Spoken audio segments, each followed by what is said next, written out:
Alright, it's Josh Rubin from East West Healing and Performance. Today I want to talk to you about gluten. What is gluten? We have all these people out there talking about gluten intolerant, celiac disease. Well, first of all, they're not the same thing. Celiac disease is like a severe autoimmune intolerance to gluten. It's an autoimmune disease. Gluten intolerance, it just means that your body is intolerant to gluten at this time. Yes, you're building up antibodies, meaning from your immune system, but it just means you're intolerant to it. It doesn't mean you're going to die if you eat it, where with celiac, people can actually, from malnourishment, from destruction of the villi in the gut, it can actually kill them. So what is gluten? Well, gluten is actually, gluten is actually gliadin. It's an amino acid that's in wheat, okay? What you typically see as well, people say, I'm gluten intolerant, I can't have all these grains. Well, the funny thing is, you have rye, barley, all these different grains. They don't actually contain gluten. For instance, oats actually contain what's called avenin. All these are in the same class of amino acids, though. Rye contains what's called a acetylin, and barley contains what's called a hordein. These are all in the same course or same category of amino acids, so you can actually be intolerant to one and not the other. So make sure you figure it out so you don't start eliminating all these foods in your diet, the ones you love. You might just be intolerant to gluten. There's some people that can't have gluten, which is in wheat, but they do fine on rye and barley. Okay?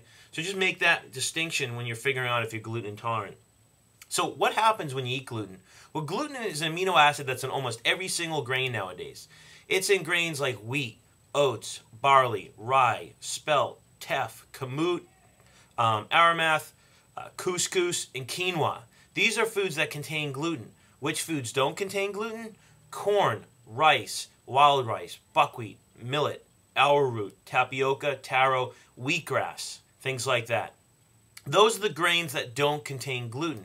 Now keep in mind there's a lot of sauces out there that contain gluten, like salad dressings, barbecue sauces, any sauce that you see on something. See, gluten is actually like glue. It sticks the bread together. It makes the sauces nice and sticky. So really read your labels and really investigate what you're eating, because most of what you're eating, if you think it's gluten-free, it actually contains gluten. Breads, pastas, alcohol, sauces, salad dressings. A lot of things we're eating contain gluten. We're being bombarded left and right by all these different gliadin-containing products which create inflammation. So when you eat them, if you're gluten intolerant, and typically people of Northern and Eastern European descent, people with blonde hair, blue eyes, Jewish, Russian, Polish, most of these people are gluten intolerant. At the same time, if you were breastfed, or you weren't breastfed, either one, and your parents ingested mostly grains, gluten-containing grains, you have an undeveloped digestive system. So right there off the bat, they're actually going to create the gluten intolerance because your body can't handle them. So what happens when you eat gluten or any of these amino acid sequences? You have villi in your gut. They look like this. If you laid out your small intestine, would be like the length of 2 small tennis courts. Well, you have these villi to increase the surface area so you can absorb things, so you can get nourished. Well, at the top of these villi, there's little hairs. These hairs release enzymes that help you digest the sugar and milk, which is lactose. So these release, the villi, or the little hairs, release lactase. So being lactose intolerant is actually a sign of that you're gluten intolerant. You're not lactose intolerant. So what happens is these villi, through inflammation, through eating gluten, start to actually, they basically die away. And they end up looking like this. So now your gut is like a slippery surface. You don't have the digestive enzymes. You don't have hydrochloric acid. You have bad bacteria buildup. You have an environment for parasites, fungus, and bacteria to overgrow. You don't have these enzymes anymore to help digest milk. You say you're lactose intolerant. You lose weight, you get diarrhea, you have fatigue, you have all these major symptoms. Well, let's look at some of the symptoms of gluten intolerance. So typically it's weight loss or weight gain. You see severe nutrient and mineral deficiencies and malabsorption issues, certain types of anemia. You see severe gastrointestinal problems like bloating, gas, constipation, diarrhea, IBS, Crohn's, GERD. You see fat in the stools from poor digestion, achy joints, because the amino acid sequence in the joints, there's proteins, they match. Your immune system typically attacks proteins in the body. So if you continually eat gluten and you have villi that look like this now, well, you end up getting what's called leaky gut syndrome. So food particles slip through the gut into the bloodstream. Your body sees those as invaders and attacks them. So anytime you eat that food, or anything in the body that matches that amino acid sequence, it actually attacks. This way you see people with rheumatoid arthritis and severe joint pain. So if you have arthritis, the first thing you want to do is eliminate all grains. You typically see depression, anxiety, eczema, headaches, exhaustion, irritability, nervousness, infertility and irregular menstrual cycles, cramps, or tightening in the legs. You see slow or retarded infant growth, and you typically see a decline in dental health.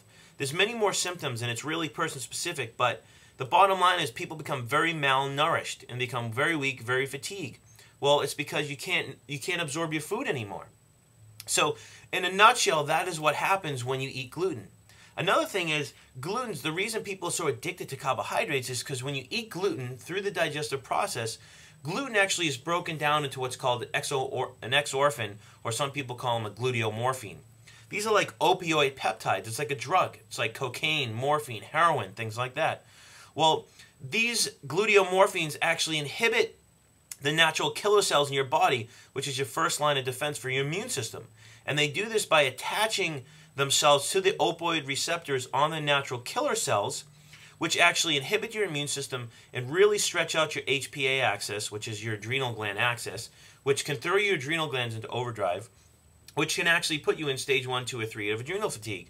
Which from there, if you watch some of our other YouTube clips, you can see how that can lead to a hormone imbalance and a hypothyroid condition. So gluten can do a lot to the body. And you see gluten in everything. You see people being diagnosed with all these gastrointestinal disorders. And a lot of the times it's because they're eating gluten. It's been shown that over 70% of people with diagnosis of IBS, they're actually gluten intolerant. 70%. And just by eliminating the gluten-containing foods alone, 99% of their symptoms actually go away. 99%. And gastrointestinal problems is probably the second reason why most people go to the doctor every day. We're seeing a huge influx in autoimmune diseases. Well, the bottom line is, if you can't digest and assimilate your foods because your villi look like this, you end up with leaky gut syndrome. The food particles slip through into the bloodstream. The body sees them as what's called an antigen.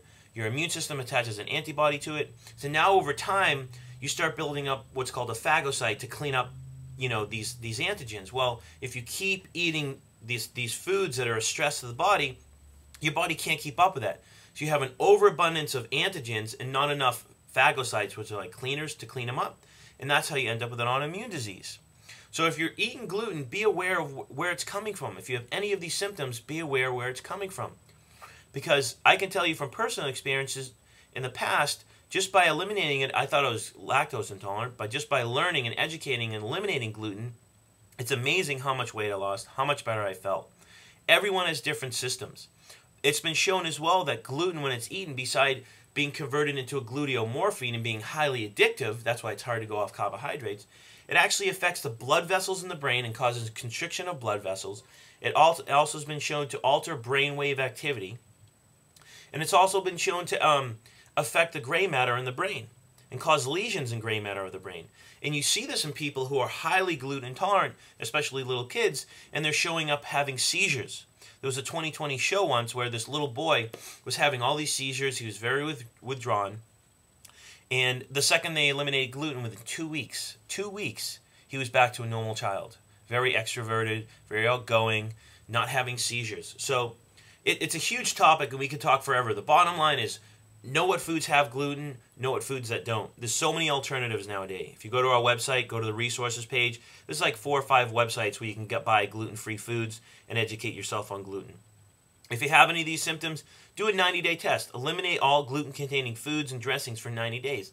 And you'll see it's amazing how you feel. It is amazing digestively, but obviously cognitively. When I eat gluten, 2 things happen. I get all foggy, and I just can't connect my words.